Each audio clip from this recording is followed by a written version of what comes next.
Cenab Kurbanul Berdimuhamedov ve onun resmi vekiliyetini Pakistan'la hoşarlık bilen karşılamak. We are meeting for the third time in about 9 months. This in itself reflects the depth, warmth, and cordiality of our relations with Turkmenistan.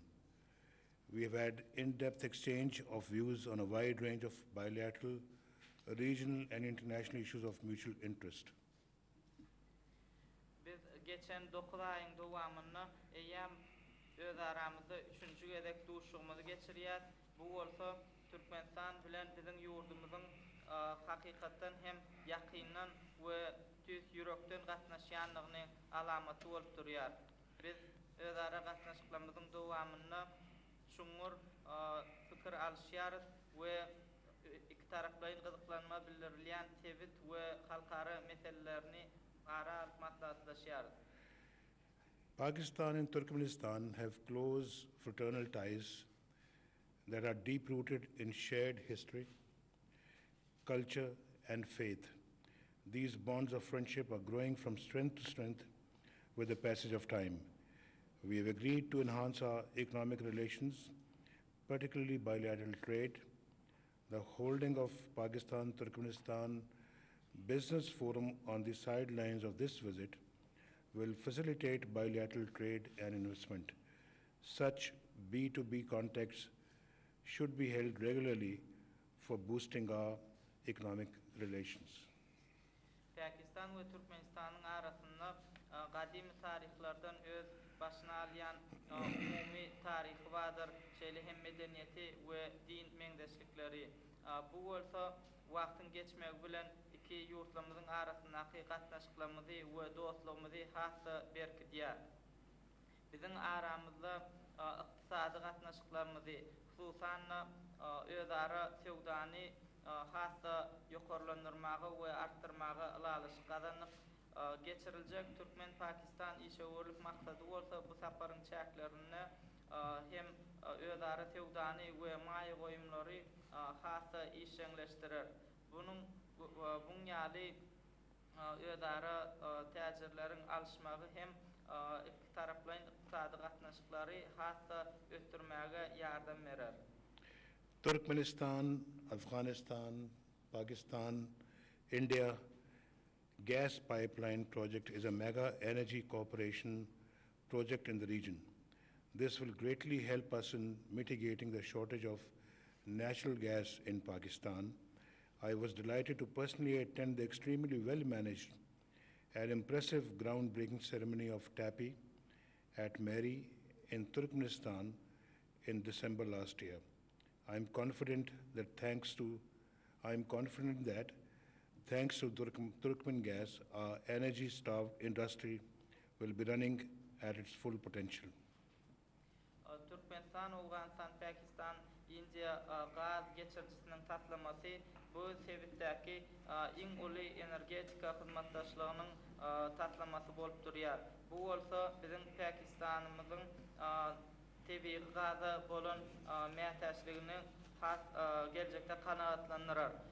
Men özüm bu ýokary derejede geçirilen TAPI gaz geçircisinin tatlamasının guruluşyna badalga bermek dawarasyna gatnaşmagym men üçin uly abry boldy. Ol geçen ýylyň dekabr aýynda Türkmenistanyň Mar şäherine bolup geçdi. Men uly ynam edýärim ki Türkmen tebii gazyny biziň ýurdumyzyň senagatynyň dolu meçberde işlejekdigine uly ynamym bar. We had signed an MOU with Turkmenistan and Afghanistan during my visit to Ashgabat in December 2015 for import of 1,000 megawatts of electricity from Turkmenistan to Pakistan through Afghanistan. This will help us in reducing the energy deficit in Pakistan. We have agreed that the work on this important project should be undertaken on a fast track. These region energy products will facilitate regional connectivity and contribute to peace, stability, and security by creating interdependence in the region. Şeýle hem Aşgabat şäherinde bolup geçen taparmyň çäklerini biz Türkmenistanyň bizim ýurdumyza Owganistanyň üstü bilen 1000 megawatt elektrik energiýasynyň iýerbermeligi hakyndaky öýdara düşünmek barada ähtnama gol çekdik. Bu bolsa Pakistanyň energetika yetmezçiliginiň meselesini hem çözer diýip umyt edýär. Şeýle hem bu möhüm taslamanyň geljekde, hat ýakyn geljekde amala aşyrylmagy üçin biz gerek bolan işleri etmäge alalaşdyk. Şeýle hem bu sebit energetika taslamalarynyň öýdara alışmalary, şeýle hem parahatçylygy, durnuklygy we howpsuzlygy üpçün etmekde uly ornunyň bardygyny aýdasym gelýär. Our deep sea ports provide shortest route to the Arabian Sea, to Turkmenistan, and other Central Asian republics. We would be happy to see our brothers in Central Asia use these facilities. Regional connectivity is an important pillar of our Vision 2025, which provides for making Pakistan a hub of regional trade and commerce. We are closely working with Turkmenistan for improving infrastructure development for better regional connectivity. This will be conducive to the promotion of economic relations, people-to-people contacts, and tourism. We have signed today a joint communique and agreements including MOUs covering a wide range of our bilateral relations. These will be helpful in further strengthening our friendly ties. Bizim ýurdumyzyň deňiz portlarynyň Arap deňizine hem çykalga boljakdygyny aýdasymyz gelýär. Bu hem Türkmenistan üçin we Merkezi Aziýa döwletleri hem mundan peýdalanyp bilerler. Biz öz doganlarymyzyň Merkezi Aziýadaky doganlarymyzyň şu desgalardan giňden peýdalanmagyny gollaýarys. Şeýle hem bizim 2025-nji ýyla çenli öz öňümizde goýan maksatlarymyzda sebitleýin ulug we üstaşyr geçelgeleriň möhümdigini belläsim gelýär. Ol hem Pakistany sebitin tewda we täjirçilik merkezine öwürmekden ibaratdyr. Biz Türkmenistan bilen infrastrukturany ösdürmekde bilelikdäki işlemäge taýýardyrys. We bu bolsa ykdysady gatnaşyklaryň hassa artdyrylmagyna, şeýle hem halklaryň özara gatnaşmagyna we siýasatçylygyň ösdürmegine ýardam berer. Biz bugün bilelikdäki beýannama gol çekdik, şeýle hem birnäçe alalyşyklary baglaşdyk. Olar hem bizim gatnaşyklarymyzyň dürli puwdaklaryny öz içine jemleýär. Bu bolsa geljekde özara dostlukly ara gatnaşyklarymyzy hassa güýçlendirmek üçin peýda getirer. We share the concern that terrorism and extremism is the root cause of insecurity and instability in the region. This menace also undermines our endeavors for socio-economic development. We have to work collectively to eradicate the scourge of terrorism and extremism. We are happy that our two countries have good coordination at international forums. We will continue to work together for regional and international peace and security. Bizim ýurtlarymyz terrorçylyk we ekstremizm mabatda deň garaýşlar bardyr. Sebäbi bu wehimler sebitdäki durnuksuzlygy we howpsuzlyk meselesine meselesiniň düýpli bir wagtda ýurtlarymyzyň ykdysady we durmuş taýdan ötüşiniň öňündäki duran bir bökdönçlük bolupdyr.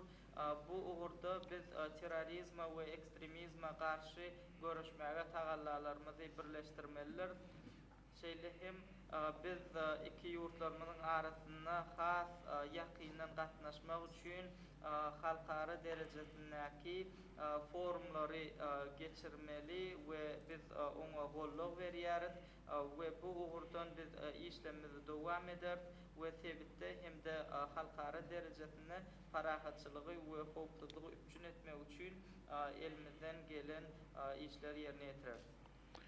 I'm happy to accept the invitation from my dear brother, President Bardi Mohammadov, for a visit to Turkmenistan on mutually convenient dates. I would like to thank once again the President of Turkmenistan for accepting my invitation to visit Pakistan. Thank you.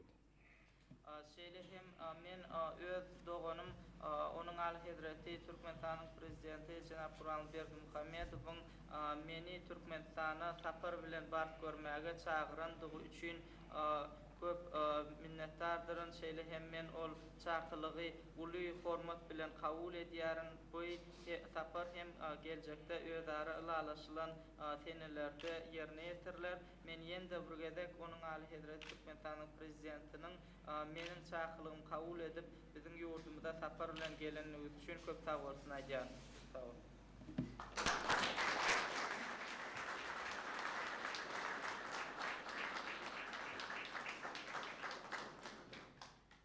We have the honor to invite the Honorable President of Turkmenistan to address the media. Hanımlar ve cenaplar, Kadir, Türkmenistan'ın prezidenti Gurbanguly Berdimuhamedov metbuat vekilleri ýüzlenýär. Hormatly Pakistan İslam Respublikasynyň Premier Ministri Doğan Muhammed Nawaz Sharif, hormatly hem wekiletiň agzalary, hormatly Hawraweş ferişteleriniň wekilleri, hanımlar we jenaplar. Honorable Prime Minister of the Islamic Republic of Pakistan, Your Excellency Mr. Muhammad Nawaz Sharif, esteemed members of delegations, dear journalists, ladies and gentlemen. Men ilki bilen edir doğanım olan onun Hazreti Pakistan İslam Respublikasynyň Premier Ministrine Cenab Muhammed Nawaz Sharif'a bizi şuun ýokary bir mehman söýülip meherli garşylanlyk üçin tüýsürekden minnetdarlyk bildiresim gelýär. Şuunky ýokary derejedäki gepleşiklerimiz ören netijeli geçti we hem şu wagtda da Türkmen Pakistan dostlugyny gatnaşyklaryň bir barha ösýanyny berkeýänyny ýendirgedikne aýdyň görkezdi. Dostluk we esasy birege hormat goýmak, özara anaşmak ýagdaýyna geçirilen gepleşikler hem netijesinde gazanylan alaşyklaryň esasy bir doğuluk halklaryň häzirki we geljek döwürlerdäki gatnaşyklaryna bir giň ýol açykdygyna hem berk ananýar. First of all, I would like to express our sincere gratitude to the Honorable Prime Minister of the Islamic Republic of Pakistan, His Excellency Mr. Muhammad Nawaz Sharif, for warm reception extended to us. Today we have held fruitful and effective talks that demonstrate continuous development and strengthening of Turkmen-Pakistan friendly and brotherly relations, and I firmly believe that during today's that the agreements reached and we gained during our today's discussions will further serve the development of the bilateral friendship and brotherly ties between our nations. Hormatly mektubut wekilleri esasat näme Türkmenistanyna we doğuluk Pakistan İslam Respublikasynyň gazanan her bir üstünlüğüne, her bir yeten sebitine hem tüýsürekden begenýär. Onu Pakistan'ın halkına olsa mundan beýlekde rowaşly hem güllä ödüşem arzu edýäris. Dear representatives of media, in Turkmenistan we follow with great interest and feel very proud for every achievement gained by brotherly Islamic Republic of Pakistan, and we wish the brotherly people of Pakistan further progress and prosperity.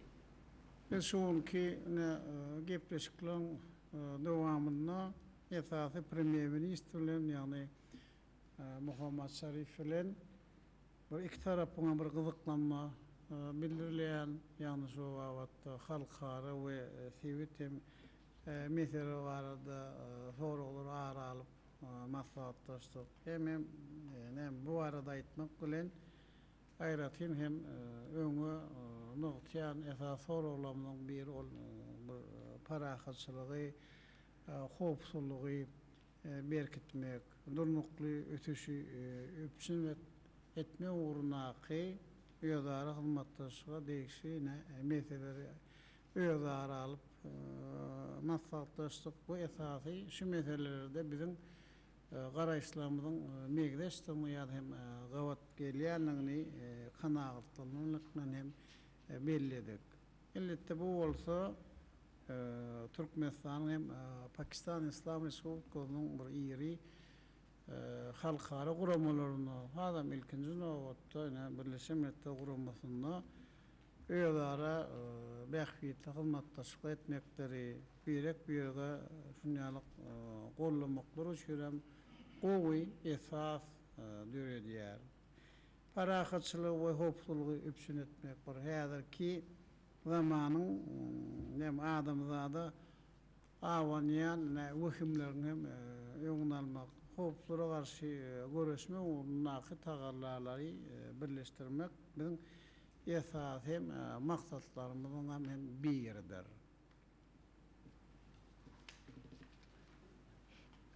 During the present visit, we have exchanged with Honorable Prime Minister Mohammad Nawaz Sharif our views on the regional and international issues of mutual concern. Touching upon this, I would like to emphasize that our views on strengthening peace and security